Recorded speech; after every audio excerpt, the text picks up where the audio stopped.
This is my audience. The game of football has changed quite a bit over time. It started out with the guys in a bunch of brown leather caps ramming their heads against each other repeatedly, and it has evolved into a much more safe and complex game over the time. Today I'm going to be informing you about American football and how it became to be and how the NFL is today. I'm going to talk to you about the significance in the sports world and how it's the most popular U.S. sport today. I'm going to tell you about where it began, some safety advancements there's been made over time, and how the NFL looks now. But first, we have to take you back to the Pittsburgh Athletic Club, which is the first ever football club founded. It was founded back in November 12th, 1892, by a man named William Pudge Heflinger, who also was a player on the team and the first ever signee. I'm going to tell you about the Pro Football birth certificate. And it's not really a birth certificate, it's actually just an expense report that was made out to William Pudge Heflinger for winning the game. He got paid $500 and is now referred to as the birth certificate because it's the first form for any kind of NFL documentation. It became public 80 years later after it happened, and football slowly began to be more popular over time. It has grown to be the most popular sport in the world, or not in the world, in America. And it also is the most popular spectator sport, with 37% of adults saying in a poll that it is their most favorite sport to watch, according to Pro Football Hall of Fame, which is an article posted by the NFL and updated regularly by the NFL. Some safety advancements made over time. Some equipment changes are, instead of having brown leather caps like they did back in 1892 when it was all first started, modern day you're going to have a lot more nice helmets. You're going to have some Zenith, some Riddell, some Schuts, some Speed Flexes, so that's going to really keep you safe and prevent CTE from happening to you.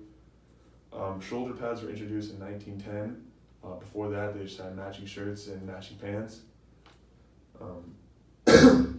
Some rule changes are there's no more running starts on kickoffs. You used to be able to get a running start so you can just absolutely wham someone on a kick return team.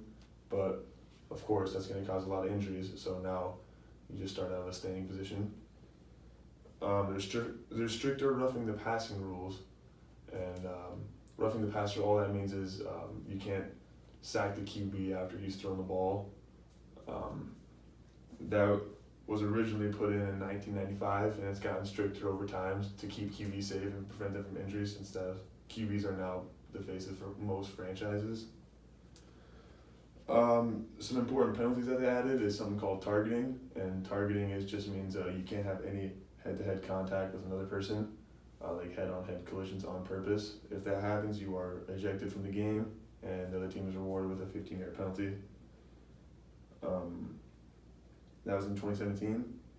And another penalty that's very important is the block in the back penalty. This was introduced in 2006. This just prevents any blindside blocks and people getting hit without them knowing, because that obviously can cause a lot of injury if you're not expecting an impact that severe. And all of this can be found on NFLhealthandsafety.com. It's also another article posted by the NFL, by the NFL football operations, updated regularly.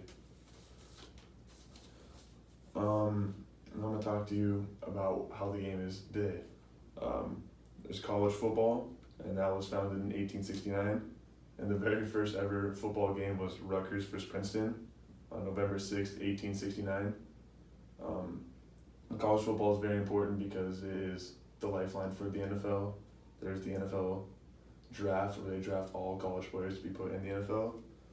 And the NFL was founded on August 20th, 1920 in Canton, Ohio, where is also the Hall of Fame is in Canton, Ohio as well. The NFL and AFL merge.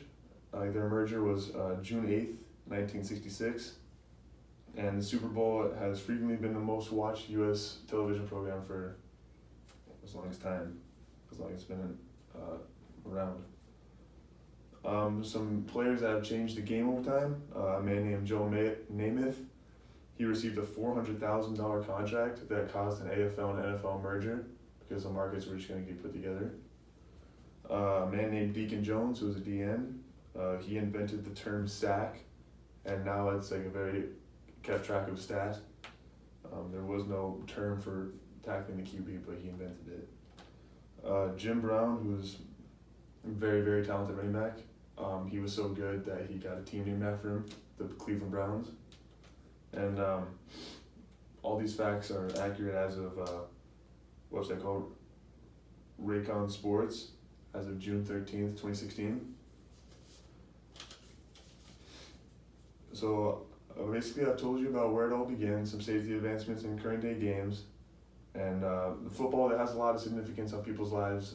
People enjoy really watching the games and hanging out with friends and just enjoying watching people on the gridiron. And it's the most popular sport in the U.S. and it is still growing to this day, and more people are going out. I hope this knowledge retains possession in your head. Thank you.